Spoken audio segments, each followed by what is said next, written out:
Sungguh-sungguh Allah sangat ridho ketika seorang hamba itu makan ketika sesuap nasi dia muji Allah, ketika minum seteguk nasi dia muji Allah. Itu kalau orang diridhoni Allah itu wali betul. Itu untuk jadi wali itu gampang, kamu makan ridho, kamu ninjak buminya Allah ridho seneng, kamu hidup keseharian aman seneng. Nah ini supaya sampean kita semua ngaji betapa panduan Rasulullah untuk menggapai ridho Allah itu banyak yang keseharian sekali. Saking kesehariannya banyak dalam hadis dan itu sahih. Nabi menyebut hal-hal yang keseharian. Hatta ma tas'alu fi imra'atika, kamu punya uang kemudian istri kamu bisa makan itu ibadah. Bahkan sebagian ibadah itu dicontohkan Nabi yang akhirnya diprotes sahabat.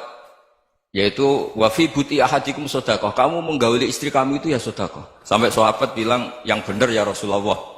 Ayati ahaduna syahwatahu wa huwa lahu ajrun. Masa urusan biologis, urusan syahwat kemudian dia dapat pahala.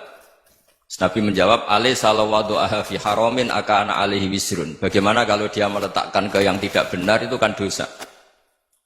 Nah, hal-hal seperti ini yang saya ingin teman-teman semua. Saya juga agak ingin ngaji demi Anda juga agak ingin. Itu dosa sekali ngaji kok pesanan kelompok tertentu itu enggak boleh. Islam itu untuk semua. Jadi ya cuma karena di depan saya jenengan ya seakan-akan jenengan korbannya. Itu ada ilmunya dalam usul fikih itu. Jadi orang itu harus ngaji usul fikih. Nama yang disebut, mungkin Mas Sufyan masih ingat zaman ngaji usul fikih. Nama yang disebut itu tidak jaminan sebagai prioritas perintah. Jadi misalnya gini, kebetulan yang di depan Nabi itu Abu Dzar. Nabi ya bilang, ya Aba Dzarin ini uhibbuka misalnya, atau ya Mu'ad ini muhibbuka, atau ya Abu Hurairah ini uhibbuka misalnya. Banyaklah riwayat yang Nabi nyebut ya Aba Dzarin, ya Mu'ad, ya Abu Hurairah. Kemudian misalnya Nabi meneruskan khitab, ini uhibbuka, saya mencintai kamu, fakul dubur sholatin, atau sebagian riwayat disebut fala tada'an la dubura kulli sholatin, Allahumma inni ala dzikrika wa syukrika wa husni ibadatik. Saya mencintai kamu, siapa saja. Mu'ad bisa, Abu Dzar bisa sahabat. Saya mencintai kamu, mohon kalau habis sholat kamu jangan lupa wiridan Allahumma a'inni ala dzikrika wa syukrika wa husni ibadatik. Ya Allah, tolong kami permudah supaya mudah ingat engkau.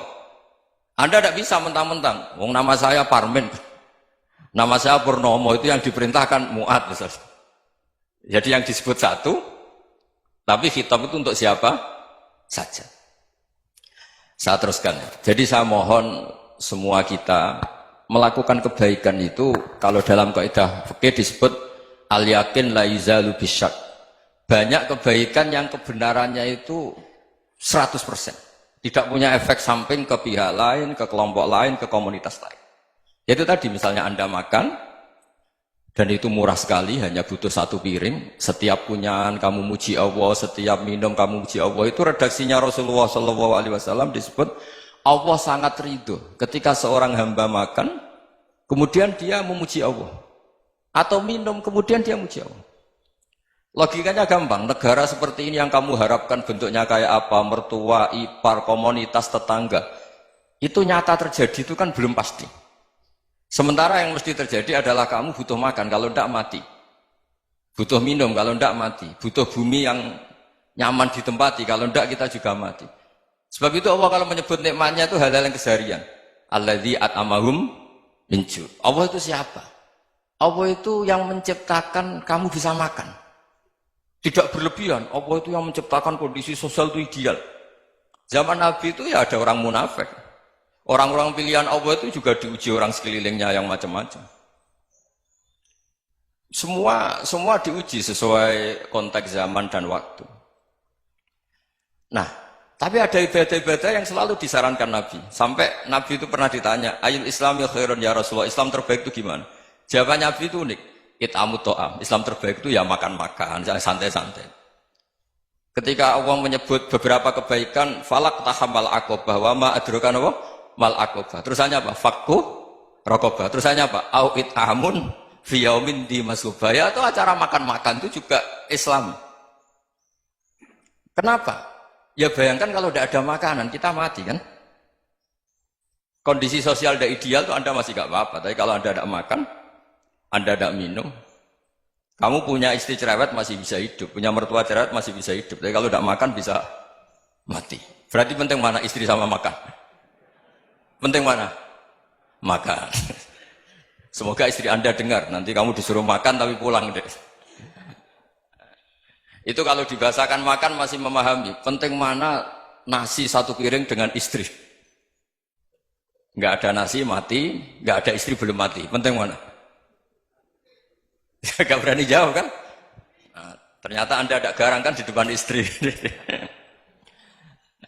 Jadi saya mohonlah, mungkin Mas Sufyan Sauri tadi yang bisa bantulah. Teman-teman tuh ngaji yang keseharian saja.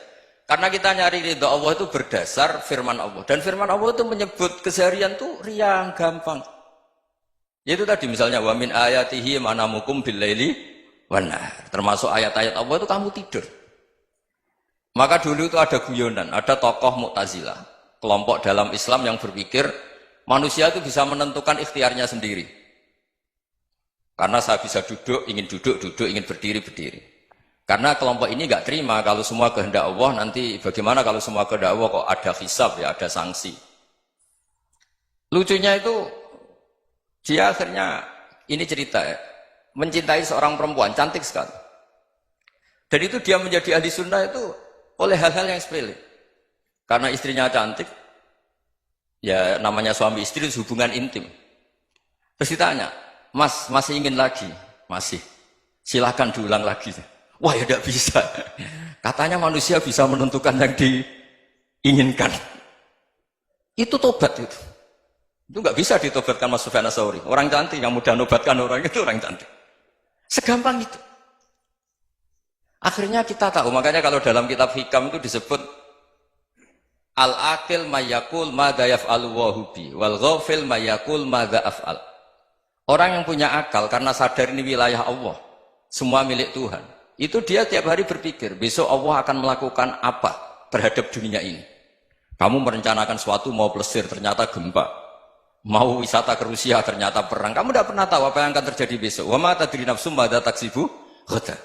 Tapi anda semua kita ini sering punya jadwal permanen. Makanya saya kalau diundang siapa saja, sana takdir. Yang jelas Gus ini acara penting. Ya masih acara penting nak pangeran ngersakno piye? Kowe ape dadi pangeran, kamu kok mau jadi Tuhan? Itu kadang ya kiai. Penting Gus acara ini jenengan harus memastikan bisa. Loh kamu itu yang ngajarin tauhid, sesuatu itu biadillah kok bilang-bilang apa pasti. Kalau saya terus tak tobatkan kamu kata saya. Ya kalau gitu Gus bilang insya Allah. Wah itu hati saya, fisik saya, roh saya sudah bilang insya Allah. Tidak usah kamu latih kata saya. Nah hal-hal tauhid keseharian itu gampang sebetulnya. Wal ghafil yaqulu madza af'al. Tapi orang yang lupa Allah dia setiap hari bilang besok apa? Kita bisa melakukan apa? Seakan-akan dia itu aktor, dia penting, dia subjek permanen, dia. Padahal kita ini hanya objek kehendak Allah Subhanahu wa taala. Karena kita yakin sesuatu yang terjadi di alam raya ini kita tidak bisa apa-apa. Makanya saya sering ngaji, sering bilang saya, ketika Anda mensifati Allah, Dia yang menghidupkan. Sudah itu tanamkan sehingga ketika kita mati santai saja. Kenapa santai? Allah punya cara menghidupkan kita. Zaman kita hidup juga gak tahu caranya ngelola jantung, ngelola paru-paru. Kamu juga gak tahu ngelola oksigen yang tidak beracun, tidak ngandung polusi. Tahu-tahu hidup. Gak ingin tua ya tahu-tahu tua, gak ingin mati tahu-tahu mati. Selama ini kita hidup juga agak tahu apa sebetulnya. Hanya gaya tok, punya jadwal, punya planning. Kalau kamu bisa menentukan pilihan Anda, pasti Anda istrinya cantik, 4 neriman semua, kona'ah semua. Nyatanya enggak kan? Ada 1 jelek, cerewet. Oh itu kan, nyatanya enggak bisa apa-apa Anda kan? Dan kamu bawa mati lagi. Itu kan. Istri Anda juga gitu, punya keinginan, punya suami yang ganteng, yang jabat, yang riman, yang enggak poligami. Ya tidak kesampaian juga. Kalau kita ngitung tingkat kegagalan kita itu gagal terus. Ya kan? Nah, terus ingat Allah. Madza yaf'alu wa bi. Orang yang punya akal selalu berpikir Allah itu menghendaki apa terhadap saya. Lalu sama-sama orang melihat orang yang serius, itu kata Anda itu pemikir berat, serius, senang punya tokoh yang merengut karena kamu anggap serius. Tapi sebagian orang anggap orang yang serius itu wong merengut, wong masam, wong muka kok ditekuk. Jadi sama Itu hati, ya muqallibal qulub tsabbit qalbi ala dinik. Karena kita nggak tahu cara berpikir kita tentang orang lain, tentang sekeliling kita. Misalnya kita orang baik yang jenis ngrumat fakir miskin. Ada orang bangun masjid mewah itu janggal. Apa artinya masjid mewah kalau banyak orang kelaparan? Tapi kalau yang jenis pendidikan, apa artinya masjid mewah kalau tidak bisa ngaji? Nanti yang jenis infrastruktur, apa artinya ini kalau semuanya punya sudut pandang yang berbeda-beda. Dan Islam mengapresiasi semua kebaikan. Tapi katakan semua kebaikan itu adalah kehendak Allah Subhanahu wa taala. Karena apapun baik Anda itu pakai fasilitas yang diberikan oleh Allah Subhanahu wa taala. Sehingga ini yang disebut kulillah sumadarhum fi khawdihim yal'abun. Ya kembali tadi ke tema-tema bahwa keseharian Anda ini sudah Islami. Saat Anda tidak bisa melakukan apa saja. Saya sering ada jenazah, biasanya kalau tetangga meninggal saya sering disuruh ngelepas. Saya bilang orang ini baik karena sering ngelamun di rumah, sering nganggur di rumah. Ditanya sama anaknya, kenapa Gus nganggur baik? Ya kalau dia nganggur artinya juga agak berbuat sesuatu yang maksiat kan? Ya kan? Orang nganggur di rumahnya ya tidak bunuh orang, tidak maling, tidak korupsi, ya namanya nganggur di rumah. Lah cuma istri cara pandang nganggur gak menghasilkan uang itu. Tapi juga gak menghasilkan kriminal kan? Jadi sebenarnya Islam itu makanya kalau sampai ngaji usul fikih itu ada kitab usul fikih namanya Lubul Usul, itu terkenal sekali di pesantren itu. Itu kalau ngapresiasi keseharian itu luar biasa. Izma min mubahin illa wa yatahaqququ bihi tarku haramimma. Karena keseharian yang mubah saat Anda lakukan itu ada kehebatan yang luar biasa, yaitu meninggalkan haram. Makanya dulu banyak orang-orang alim ketemu temannya itu guyon sampai semalaman. Itu biasanya yang semangat Islam itu kiai kok tidak tahajud, kiai kok tidak witir. Orang yang sedang mapan uangnya banyak, malam itu tidak kelayaban itu sudah luar biasa. Melawan nafsu supaya tidak maksiat itu sudah luar biasa. Supaya lupa guyon sama temannya semalaman sampai subuh. Gejolak-gejolokan mengenang zaman miskin, zaman kuliah nggak jelas, zaman apa. Melihatnya jangan takut tahajud. Seperti ini meninggalkan tahajud, tapi meninggalnya ini talkul muharramat. Jadi kayak apa hebatnya? Sehingga Imam Ghazali punya riwayat yang agak unik. Hatta takuna ibadatu akhiri hadil ummah iku an-naum. Sehingga suatu saat ibadah terbaik umat ini itu tidur. Itu kan riwayat kontroversi. Ketika Imam Ghazali tanya, kenapa iya? Kenapa kamu mulai keluar dari rumah itu sudah banyak maksiat? Melihat perempuan yang enggak mahram, melihat fenomena. Tapi kalau kamu tidur itu enggak melihat apa-apa. Tapi juga kamu jangan menganggap tidur itu ibadah betul. Saatnya melakukan fardu ain malah masih tidur. Tapi itu sudut pandang yang menjadikan kita Islam itu gampang. Jadi saat Anda tidak bisa aktivitas apa-apa, misalnya ada beberapa orang yang lumpuh. Lumpuh itu memang nggak bisa Jumatan, nggak bisa ibadah, tapi dia juga nggak bisa maksiat. Tidur itu memang Anda saat itu tidak bisa tahajud, tidak bisa witir, tapi saat itu ada zina, ada maling, tidak gosipkan orang, tidak bully orang, tidak menanamkan kebencian, tidak hasud. Sehingga tidur menurut Allah Ta'ala wa min ayatihi manamukum billaili apa? Wan-nahar. Karena di tidur itu selain ada unsur istirahat, jaga kestamina, juga ada unsur meninggalkan beberapa keburukan. Nah saya mohon ibadah yang keseharian ini kita jaga. Supaya kita semua baca ayat itu fasih. Fasih itu tertanam di hati. Allah itu siapa? Alladzi at'amahum min ju'i wa amanahum min khauf. Dan Allah kalau cerita di Quran itu anna subabnal ma'a subba summa syaqaqnal ardon wa syaqqa fa'ambatna fiha habba wa inaba wa qadba wa zaituna wa nakhla wa hadaika hulba. Kamu tahu saya ini siapa, kata Allah. Saya ini adalah Tuhan yang menurunkan air, kemudian ada tanaman banyak. Habba wa inaba wa qadba, ada zaitun, ada tin, kalau orang Jawa mungkin ada tela, ada padi, ada mangga, ada pisang. Sudah. Wa inaba wa zaituna wa nakhla wa hadaika hulba. Ada perkebunan yang lebat. Tujuannya apa? Mata Allahkum, silahkan kamu pakai, kamu nikmati. Tapi karena kadang kita ini punya ide-ide besar. Tadi untuk syukur saja nunggu punya istri riman, rumah baik, tetangga baik, komunitas baik, semuanya baik baru syukur. Lama-lama nanti ada di surga, syukurnya nunggu surga paling kelas A. Itu sudah ada yang menghuni Rasulullah, kamu nggak boleh di situ. Masa untuk syukur saja? Repotnya Masya Allah. Jadi mohon Quran yang kalau Anda hafalkan juz sama itu kan ada ayat-ayat yang kayak tadi. Ya, fal yanzuril insanu ila ta'ami. Coba lihat. Apa yang kamu makan ya? Dari mana? Dan untuk mempertahankan hidup kamu keseharian. Jadi jangan kira ibadah itu harus membentuk komunitas yang versi Anda. Ibadah itu harus yang hal yang mulu-mulu. Kesehariannya Anda alami. Loh ini saya tidak bikin-bikin. Saya ngaji bukan karena berdasar pesanan.